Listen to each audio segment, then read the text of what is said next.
What would you do if your child burst into a room full of top investors during the most important moment of your career and the CEO of the company stopped everything just to hold her? Everyone expected Rachel to fail that day. A single mom with no formal experience carrying her daughter into a job interview like it was daycare. She was laughed at, dismissed, and nearly walked away. But what happened next flipped the entire room and her future upside down. From whispered judgment in the lobby to a photo that broke the internet. Rachel's story isn't just about proving herself. It's about how a single act of kindness changed everything. Stay with us because what happens at the end will surprise you and might just restore your faith in second chances. A powerful twist is coming. You'll want to see how this story ends. Did you seriously bring your kid to a job interview? The words sliced through the air like a knife. Rachel Turner pretended not to hear, hugging her 3-year-old daughter Lily closer to her chest.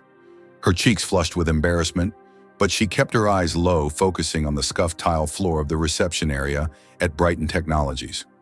All around her, women in sleek suits armed with polished resumes and designer handbags cast judgmental glances. No one else had a child clinging to their shoulder. No one else looked like they'd run 5 blocks in the cold wind just to make it on time. Rachel's heartbeat echoed in her ears as she approached the front desk. "Are you sure you don't want to reschedule?" the receptionist asked with a tight-lipped smile. "These interviews can run over an hour. My babysitter canceled last minute." Rachel replied, her voice trembling as she rocked Lily gently. "But I really need this job." The receptionist raised an eyebrow and tapped something on her screen before motioning toward a seat in the far corner, away from the other candidates. Rachel sat down carefully, brushing down the folds of her secondhand blazer. "Mommy, I'm thirsty," Lily whispered. Rachel fumbled through her worn leather bag and pulled out a small water bottle, only to spill half the contents of her folder onto the floor. She scrambled to pick them up.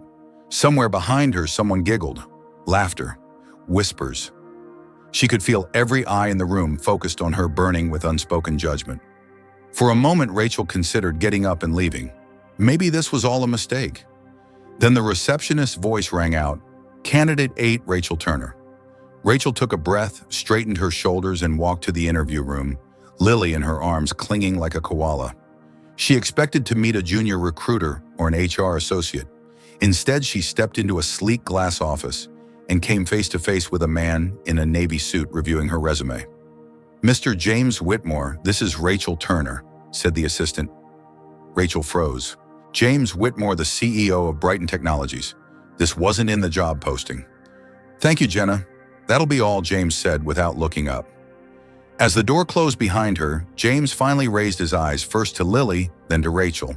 So he said coolly, "You brought your daughter to an interview." "I didn't have a choice," Rachel said, tightening her grip. "My sitter canceled." James pointed at a chair. "Sit down." Rachel settled in, trying not to look as panicked as she felt. "Your resume says you graduated top of your class at Riverside State. Impressive. But you don't have any corporate tech experience. Why should I hire you? Because I learned fast. And because I need this job more than anyone else out there." "Needing a job isn't a qualification," he replied flatly. "No, but it's motivation," Rachel said, surprising even herself with the conviction in her voice. "I'll work harder than anyone you've ever hired because I have something to fight for." Lily began squirming in her lap, so Rachel handed her a tiny coloring book and a crayon from her purse. "How old is she?" James asked. 3, and the father? Not in the picture. James was quiet for a moment, watching as Lily focused intently on her drawing. "Do you know why I'm personally interviewing for this position?" Rachel shook her head. "Because the test you submitted last week was the best I've seen in months." Rachel blinked in shock. "You actually saw my test. I review everything. But you said you've never worked in tech before. How'd you pull that off?" I taught myself. Late at night after Lily falls asleep. I read textbooks, took online courses, practiced. James leaned back in his chair, studying her. "What happens if I give you this chance and you fail?" "I won't fail." His eyes narrowed slightly as if trying to decide if she believed it. Then he picked up a pen and jotted something down. "Come back tomorrow morning, 9 a.m. You'll take a practical skills test with the dev team. Pass it, the job is yours." Rachel's breath caught. "Seriously? But no more kids in the office." "Understood." "Yes, sir. Absolutely. Thank you." "Don't thank me yet," he said, glancing at Lily. "Tomorrow's the real test." As Rachel stood, Lily dropped her coloring book. James bent to pick it up and handed it to her, their fingers brushing briefly. For a moment, something passed between them, a flicker of curiosity. Recognition, she couldn't tell. He returned to his desk without another word. As Rachel walked back through the lobby, she could still feel the stares and whispers behind her. But this time she held her head a little higher. Tomorrow she would prove them all wrong. Thanks for watching. Sorry for the interruption, but we hope you will help us improve our content in the future. What would you have done if you were in Rachel's shoes, walked away, or pushed through? Do you think James's decision was fair or too harsh? And tell us, have you ever felt judged just for showing up as you are? Comment your thoughts below and type 100 if this story hit you emotionally. Let us know what country you're watching from, and don't forget to share this video with someone who needs inspiration today. The next morning, Rachel stood outside the glass doors of Brighton Technologies, her fingers trembling despite the warmth of the sun. She'd arrived early, of course she had. She had left Lily with a neighbor who owed her a favor, and now stood alone with nothing but a notebook, a pen, and the weight of everything riding on this test. Inside the building, everything felt colder, quieter than yesterday. Maybe it was the pressure. Maybe it was the knowledge that today there were no second chances. "Rachel Turner," a voice called from the front desk. "The development team is ready for you." Room 304. As she made her way up, her heart thundered in her chest. Room 304 was like a fishbowl. 5 developers in suits and hoodies sat behind monitors, watching her enter like she was a specimen under a microscope. At the head of the room stood Marcus Green, the lead engineer, a man with sharp glasses, sharper eyes, and a reputation for making interns cry. "Welcome," he said flatly. 3 hours, 5 tasks. You'll code here in real time. No internet, no distractions. Rachel gave a tight nod. Understood. The screen flickered to life. Logic puzzles, algorithm challenges, system design. Each task was a mountain and she was expected to sprint. She dove in. Minutes turned to hours. The only sounds were keystrokes, breath, and the occasional cough. Every now and then she felt someone watching, maybe Marcus, maybe another developer, but she refused to look up. If she did, the fear might get in. At the 2-hour mark, her fingers ached.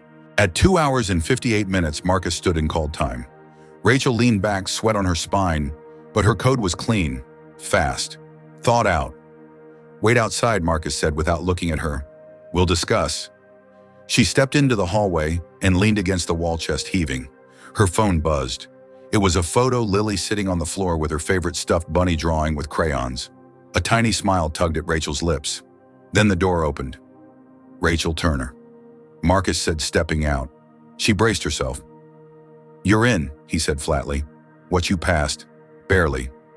You start tomorrow. 8th floor, cubicle 49. Don't be late." He turned and left before she could say thank you. Rachel floated down the stairs like she was in a dream. She had done it. She had a job. For the first time in 3 years, she had a real job. The next morning, Rachel walked into Brighton Technologies, not as a guest, but as a full employee. The 8th floor was a maze of identical cubicles and tired faces. When she found hers, a new computer was already waiting.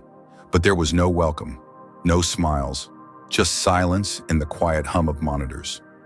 Her presence hadn't gone unnoticed, just unacknowledged. Marcus stopped by her desk 10 minutes later. "Your first assignment's in the shared folder. Due in 3 days."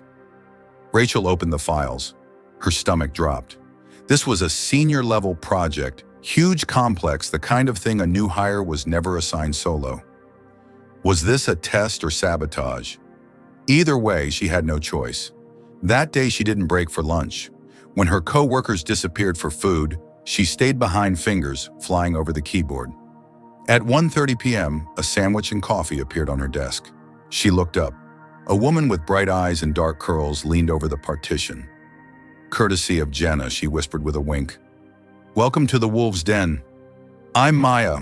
Don't let Marcus scare you." Rachel smiled for the first time that day. Over the next few hours, she coded until her eyes burned. At 5 sharp, she packed up to go pick up Lily. Judging glances followed her to the elevator. As the doors slid shut, a familiar voice called, "Hold it." She pressed the button just in time for James Whitmore to step inside. His navy suit was immaculate as ever. He stood next to her in silence, his eyes flicking briefly toward her tote bag. "First day?" he asked. Rachel nodded. "Yes, sir. Marcus gave you the impossible assignment, didn't he?" She blinked. "You knew," he smirked. "It's a rite of passage. He does it to all the ones he thinks have potential." She frowned. "Is that supposed to be comforting?" "No, but it means he respects you." The elevator reached the garage. As the doors opened, James turned to her. "If you ever feel like you're drowning, don't just tread water. Learn to swim faster." Rachel nodded, unsure what to make of that. That night, she stayed up late after putting Lily to bed. She finished 3 major components of the system. Her fingers moved like muscle memory. Failure wasn't an option. The next morning, Maya brought coffee again.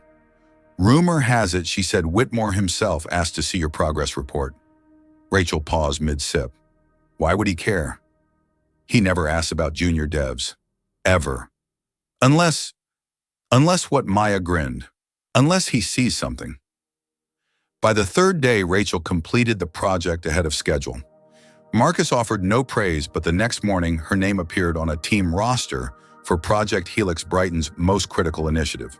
Her momentum was building, but not everyone was happy. One afternoon, Rachel returned from a restroom break to find a sticky note on her screen. "Some people don't deserve shortcuts." No name, no handwriting she recognized. But the message was clear. She looked around the office, heart pounding. Eyes turned quickly away. Had someone seen her with James? Was that what they thought, some twisted version of how she got here? That evening, while riding the elevator down alone, James entered again. For a second, their eyes met. "Rough day?" he asked. Rachel hesitated, then spoke without thinking. "Does it always feel like a war?" He looked at her, really looked. "The higher you climb, the fewer people cheer for you. You get used to it." Silence. "Then if you're ever feeling outnumbered, remember who you are." Rachel turned toward the glass wall as the lights of the city sparkled below. For the first time, she didn't feel small. She felt seen. Thanks for watching. Sorry for the interruption, but we hope you will help us improve our content in the future. If you were in Rachel's position, judge tested and whispered about, would you keep fighting? Have you ever worked somewhere you had to prove yourself harder than everyone else? Drop your thoughts in the comments and type 100 if you believe in Rachel's strength. What country are you watching from? Let us know below, and share this video if you think someone out there needs to hear this story today. Rachel never expected her biggest challenge at Brighton Technologies to arrive not from code, but from the photograph that went viral. It happened during a high-profile investor presentation for Project Helix. James was halfway through explaining the security protocol Rachel had helped design when the back doors of the auditorium burst open. A tiny voice shouted, "Mommy!" Rachel turned just in time to see Lily wearing a unicorn backpack and pink shoes dashing down the aisle toward her. The stunned crowd gasped. Rachel froze in horror. Her nanny, red-faced and breathless, trailed behind. Before Rachel could move, James stepped down from the stage, knelt and gently scooped Lily into his arms. "Well, hello, little one," he said warmly, tucking her hair behind her ear. "You're a bit early for your cameo." Lily giggled, reaching for his tie. The audience chuckled, the tension broken. James returned Lily to Rachel with a whisper, "Don't worry. You handled everything else. We've got this too." Cameras had already snapped the moment. Within hours, the photo spread like wildfire on social media with captions like, "Tech CEO meets the real boss." Comments poured in, some mocking, many praising. Krachiker Tech with Heart began trending. Back at the office, Rachel braced for consequences. But something unexpected happened. People strangers emailed her. Women in tech, single moms, young coders. They all wrote the same thing. "Thank you for showing up, for reminding us that we can be both brilliant and human." Even senior staff started acknowledging her in the halls. Maya winked one morning and said, "You've become a bit of a legend, you know." Then came the meeting. James invited her to his office a week later. He handed her a printed email. From the board, he said, "They love the authenticity. They want to build a campaign around family values in tech." Using that moment, Rachel blinked. "You mean Lily and I?" He nodded, "But only with your permission." I won't let anyone exploit your story unless you're truly okay with it. Rachel looked down at the paper, then at the man in front of her. The same man who had believed in her when she was just the girl with a crying child and a resume full of online courses. No ads, she said quietly. But if our story helps just one person believe they belong here, then yes. The campaign launched quietly.